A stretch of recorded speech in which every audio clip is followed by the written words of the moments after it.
السلام علیکم ورحمۃ اللہ وبرکاتہ۔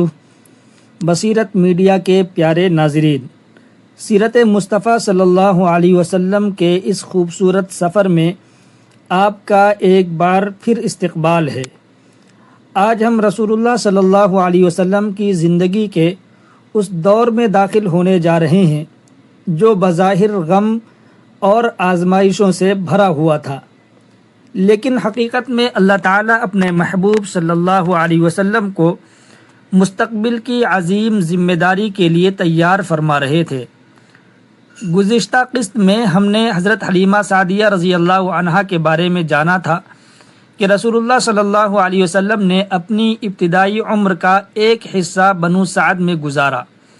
پھر آپ صلی اللہ علیہ وسلم اپنی والدہ محترمہ حضرت آمینہ کے پاس واپس تشریف لائے، لیکن ناظرین، رسول اللہ صلی اللہ علیہ وسلم ابھی بہت چھوٹی عمر ہی میں تھے کہ ایک ایسا وقت آیا جب آپ صلی اللہ علیہ وسلم کی والدہ بھی اس دنیا سے رخصت ہو گئیں۔ ذرا تصور کیجئے، ایک بچہ جس نے اپنے والد کو دیکھا ہی نہیں تھا، پھر وہ اپنی والدہ کی محبت اور شفقت میں پرورش پا رہا تھا، اور اب وہ اپنی والدہ سے بھی محروم ہو گیا۔ رسول اللہ صلی اللہ علیہ وسلم کے والد حضرت عبداللہ آپ صلی اللہ علیہ وسلم کی ولادت سے پہلے ہی وفات پا چکے تھے۔ پھر تقریباً 6 سال کی عمر میں حضرت آمینہ بھی وفات پا گئیں۔ حضرت آمینہ کے انتقال کے بعد رسول اللہ صلی اللہ علیہ وسلم اپنے دادا حضرت عبد المطلب کی کفالت میں آ گئے، اور یہاں سے ہماری آج کی کہانی شروع ہوتی ہے۔ ناظرین، حضرت عبد المطلب مکہ کے ایک بااثر اور معزز شخص تھے۔ وہ قریش میں بلند مقام رکھتے تھے اور خانہ کعبہ سے ان کا گہرا تعلق تھا، لیکن رسول اللہ صلی اللہ علیہ وسلم ان کے لیے صرف ایک پوتے نہیں تھے، آپ صلی اللہ علیہ وسلم ان کے دل کے بہت قریب تھے۔ سیرت کی روایات سے معلوم ہوتا ہے کہ عبد المطلب رسول اللہ صلی اللہ علیہ وسلم سے خصوصی محبت کرتے تھے۔ وہ آپ صلی اللہ علیہ وسلم کو اپنے قریب رکھتے، آپ صلی اللہ علیہ وسلم کی دیکھ بھال کرتے اور آپ صلی اللہ علیہ وسلم کے ساتھ خاص شفقت کا معاملہ کرتے۔ یہاں ایک بہت خوبصورت سبق ہے۔ اللہ تعالیٰ نے رسول اللہ صلی اللہ علیہ وسلم کو یتیمی کے باوجود محبت سے محروم نہیں رکھا۔ ایک طرف والد کا سایہ نہیں تھا، دوسری طرف اللہ تعالیٰ نے دادا کی محبت عطا فرمائی، اور پھر جب دادا کا سایہ بھی اٹھ گیا تو چچا ابو طالب کو آپ صلی اللہ علیہ وسلم کی کفالت کا ذریعہ بنا دیا۔ یعنی آزمائشیں آتی رہیں، لیکن اللہ تعالیٰ کی حفاظت ساتھ رہی۔ ناظرین، قرآن مجید میں اللہ تعالیٰ نے اپنے محبوب صلی اللہ علیہ وسلم کو آپ صلی اللہ علیہ وسلم کے بچپن کی ایک حقیقت یاد دلاتے ہوئے فرمایا، الم یجدک یتیما فآویٰ، کیا اس نے آپ کو یتیم نہیں پایا پھر جگہ دی؟ یہ آیت ہمیں رسول اللہ صلی اللہ علیہ وسلم کے بچپن کی ایک بہت بڑی حقیقت یاد دلاتی ہے۔ آپ صلی اللہ علیہ وسلم یتیم تھے، لیکن بے سہارا نہیں تھے، کیونکہ جس کا سہارا اللہ تعالیٰ ہو وہ حقیقت میں کبھی بے سہارا نہیں ہوتا۔ ناظرین، آج اگر کوئی بچہ یتیم ہے، اگر کسی بچے کے سر سے والد کا سایہ اٹھ گیا ہے، تو ہمیں سیرت رسول صلی اللہ علیہ وسلم سے سبق لینا چاہیے۔ ایسے بچے کو معاشرے میں تنہا نہیں چھوڑنا چاہیے، اس کے ساتھ محبت ہونی چاہیے، اس کی عزت ہونی چاہیے، اس کی ضروریات کا خیال رکھنا چاہیے، اور سب سے بڑھ کر اس کے دل کو یہ احساس دینا چاہیے کہ وہ اکیلا نہیں ہے۔ رسول اللہ صلی اللہ علیہ وسلم خود یتیمی کے مرحلے سے گزرے تھے، اس لیے یتیموں کے ساتھ حسن سلوک کی تعلیم آپ صلی اللہ علیہ وسلم کی سیرت کا اہم حصہ ہے۔ ناظرین، اب واپس آتے ہیں رسول اللہ صلی اللہ علیہ وسلم کی زندگی کی طرف۔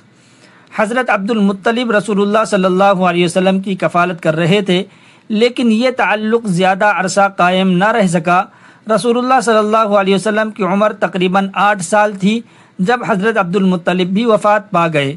سوچئے، 6 سال کی عمر میں والدہ کا انتقال اور تقریباً 8 سال کی عمر میں دادا کا انتقال۔ ایک چھوٹا سا بچہ جو پہلے ہی زندگی کے 2 بڑے صدمے برداشت کر چکا تھا، اب ایک اور بڑے سہارے سے محروم ہو گیا۔ لیکن اللہ تعالیٰ کی تدبیر دیکھیے، حضرت عبد المطلب نے اپنی وفات کے بعد رسول اللہ صلی اللہ علیہ وسلم کی کفالت کی ذمہ داری اپنے بیٹے ابو طالب کے سپرد کی، اور یوں رسول اللہ صلی اللہ علیہ وسلم اپنے چچا ابو طالب کی سرپرستی میں آ گئے۔ ناظرین، ابو طالب رسول اللہ صلی اللہ علیہ وسلم کے سگے چچا تھے۔ ان کا اصل نام عبد مناف تھا، جبکہ ابو طالب ان کی کنیت تھی۔ انہوں نے رسول اللہ صلی اللہ علیہ وسلم کو اپنے بچوں کی طرح رکھا۔ ان کے گھر میں اپنی اولاد تھی، لیکن محمد صلی اللہ علیہ وسلم کے ساتھ خاص محبت اور شفقت کا معاملہ کیا۔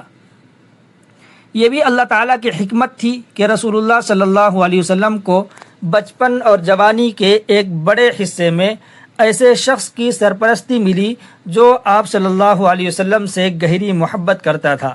ناظرین، یہاں ایک بہت اہم بات سمجھنے کی ضرورت ہے۔ رسول اللہ صلی اللہ علیہ وسلم کی سیرت صرف بڑے معجزات کا نام نہیں، سیرت کا ایک بہت بڑا حصہ انسانی تعلقات بھی ہے۔ دادا کی محبت، چچا کی شفقت، گھر والوں کی خدمت، رشتہ داروں کا خیال، پڑوسیوں کے حقوق اور لوگوں کے ساتھ حسن سلوک۔ رسول اللہ صلی اللہ علیہ وسلم نے اپنی پوری زندگی ہمیں یہ سکھایا کہ دین صرف عبادت کا نام نہیں بلکہ اچھے اخلاق کا نام بھی ہے۔ ناظرین، ابو طالب نے رسول اللہ صلی اللہ علیہ وسلم کی کفالت کی۔ آپ صلی اللہ علیہ وسلم ان کے گھر میں رہے اور وقت گزرتا گیا۔ رسول اللہ صلی اللہ علیہ وسلم بچپن سے جوانی کی طرف بڑھنے لگے۔ آپ صلی اللہ علیہ وسلم کی شخصیت میں ایک خاص پاکیزگی نمایاں تھی۔ مکہ کا معاشرہ اس زمانے میں بہت سی برائیوں میں مبتلا تھا۔ شرک عام تھا، بتوں کی عبادت کی جاتی تھی، قبائلی تعصب تھا، کمزوروں پر ظلم ہوتا تھا، معاشرے میں شراب اور جوا جیسے گناہ موجود تھے، لیکن رسول اللہ صلی اللہ علیہ وسلم کی فطرت پاک تھی۔ آپ صلی اللہ علیہ وسلم ان برائیوں سے محفوظ رہے۔ یہاں ہمیں اپنی زندگی کے لیے بہت بڑا سبق ملتا ہے۔ انسان جس ماحول میں رہتا ہے ضروری نہیں کہ وہ اسی ماحول کا حصہ بن جائے۔ اگر پوری دنیا غلط سمت میں جا رہی ہو تو ایک انسان صحیح راستہ اختیار کر سکتا ہے۔ اگر معاشرے میں جھوٹ عام ہو تو انسان سچا رہ سکتا ہے۔ اگر دھوکہ عام ہو تو انسان امانت دار رہ سکتا ہے۔ اگر بے حیائی عام ہو تو انسان پاکیزگی اختیار کر سکتا ہے، اور یہی ہمیں رسول اللہ صلی اللہ علیہ وسلم کی زندگی سے ملتا ہے۔ ناظرین، آپ صلی اللہ علیہ وسلم کی جوانی کے بارے میں سیرت کی کتابوں میں آپ صلی اللہ علیہ وسلم کی امانت، صداقت اور پاکیزہ کردار کا ذکر ملتا ہے۔ لوگ آپ صلی اللہ علیہ وسلم پر اعتماد کرتے تھے۔ آپ صلی اللہ علیہ وسلم کو الصادق اور الامین کہا جاتا تھا، یعنی سچے اور امانت دار۔ ذرا غور کیجئے، نبوت کا اعلان ابھی نہیں ہوا، قرآن ابھی نازل نہیں ہوا، لوگوں کو دین کی دعوت ابھی شروع نہیں ہوئی، لیکن کردار پہلے ہی ایسا تھا کہ دشمن بھی آپ صلی اللہ علیہ وسلم کی سچائی سے واقف تھے۔ یہ بہت بڑا سبق ہے۔ لوگوں کو دین کی دعوت دینے سے پہلے اپنا کردار بنانا ضروری ہے۔ اگر ہماری زبان پر دین کی بات ہو لیکن ہمارے معاملات میں دھوکہ ہو تو لوگ ہماری بات سے متاثر نہیں ہوں گے، لیکن اگر انسان سچا ہو، امانت دار ہو، نرم مزاج ہو اور لوگوں کے حقوق ادا کرے تو اس کا کردار خود دعوت بن جاتا ہے۔ ناظرین، رسول اللہ صلی اللہ علیہ وسلم کی زندگی میں ہمیں یہی سبق ملتا ہے کہ کردار الفاظ سے پہلے بولتا ہے۔ اب ذرا ابو طالب کی طرف واپس آتے ہیں۔ ابو طالب نے رسول اللہ صلی اللہ علیہ وسلم کی کفالت کی۔ وہ آپ صلی اللہ علیہ وسلم سے محبت کرتے تھے۔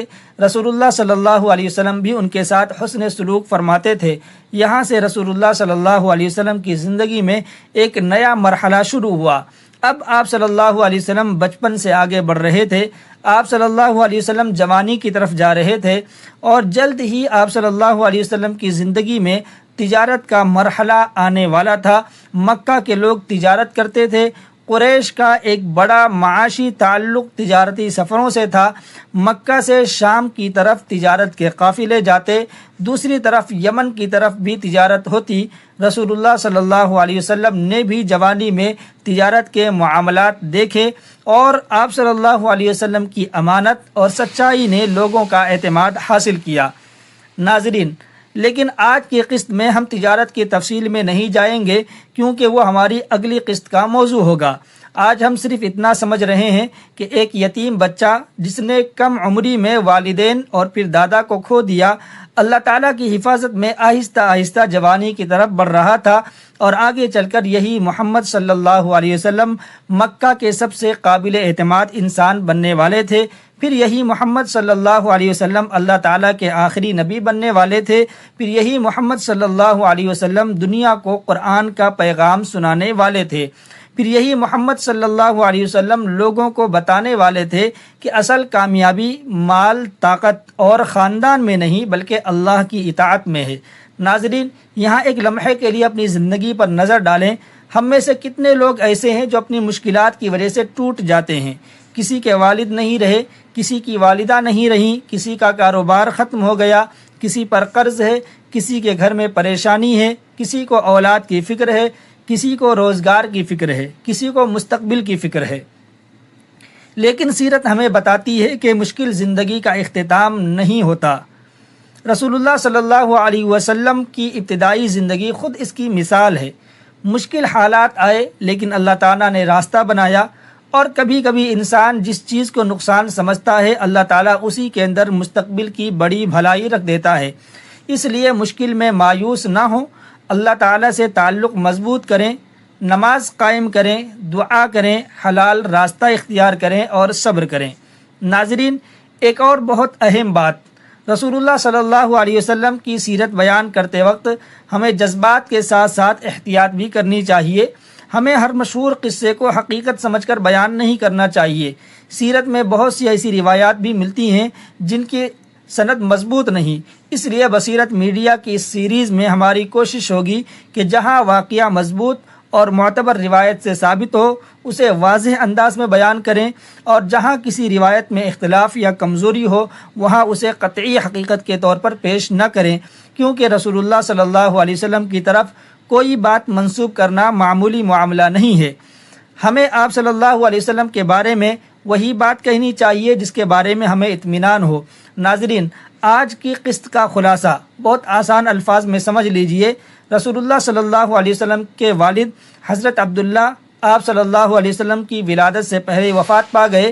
آپ صلی اللہ علیہ وسلم کی والدہ حضرت آمنہ نے تقریباً 6 سال کی عمر تک آپ صلی اللہ علیہ وسلم کی پرورش کی، پھر ان کا انتقال ہو گیا۔ اس کے بعد آپ صلی اللہ علیہ وسلم کے دادا حضرت عبد المطلب نے آپ صلی اللہ علیہ وسلم کی کفالت کی۔ تقریباً 8 سال کی عمر میں عبد المطلب بھی وفات پا گئے۔ پھر آپ صلی اللہ علیہ وسلم کے چچا ابو طالب نے آپ صلی اللہ علیہ وسلم کی کفالت سنبھالی، اور یوں رسول اللہ صلی اللہ علیہ وسلم نے اپنے چچا کے گھر میں پرورش پائی۔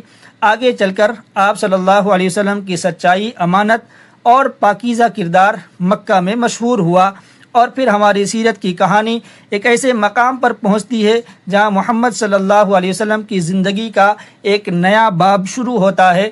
تجارت، شام کے سفر، لوگوں کا اعتماد، اور پھر حضرت خدیجہ رضی اللہ عنہا سے تعلق۔ ناظرین، اگلی قسط میں ہم اسی مرحلے میں داخل ہوں گے۔ ہم جانیں گے کہ رسول اللہ صلی اللہ علیہ وسلم نے جوانی میں تجارت کیسے کی، آپ صلی اللہ علیہ وسلم کی امانت اور دیانت نے لوگوں کو کس طرح متاثر کیا، حضرت خدیجہ رضی اللہ عنہا کون تھیں، اور وہ کون سا مرحلہ تھا جب رسول اللہ صلی اللہ علیہ وسلم کی زندگی میں حضرت خدیجہ رضی اللہ عنہا کا باعظمت کردار شروع ہوا۔ یہ سب ہم انشاءاللہ اگلی قسط میں تفصیل سے جانیں گے۔ آخر میں اللہ تعالیٰ سے دعا ہے، اے اللہ ہمیں اپنے محبوب حضرت محمد مصطفیٰ صلی اللہ علیہ وسلم کی سچی محبت عطا فرما۔ اے اللہ ہمیں آپ صلی اللہ علیہ وسلم کی سیرت سمجھنے اور اس پر عمل کرنے کی توفیق عطا فرما۔ اے اللہ ہمارے گھروں میں محبت، سکون اور برکت عطا فرما۔ ہمارے بچوں کو نیک بنا، یتیموں، غریبوں اور ضرورت مندوں کی مدد کرنے والا بنا، اور قیامت کے دن ہمیں اپنے محبوب صلی اللہ علیہ وسلم کی شفاعت نصیب فرما۔ آمین یا رب العالمین۔ بصیرت میڈیا کے پیارے ناظرین، اگر آپ کو سیرت مصطفیٰ صلی اللہ علیہ وسلم کا یہ سلسلہ پسند آ رہا ہے تو اسے اپنے دوستوں اور گھر والوں تک ضرور پہنچائیں، کیونکہ سیرت رسول صلی اللہ علیہ وسلم صرف سننے کے لیے نہیں، زندگی بدلنے کے لیے ہے۔ اگلی قسط میں پھر ملاقات ہوگی ایک نئے واقعے کے ساتھ۔ تب تک کے لیے دیجیے اجازت۔ السلام علیکم ورحمۃ اللہ وبرکاتہ۔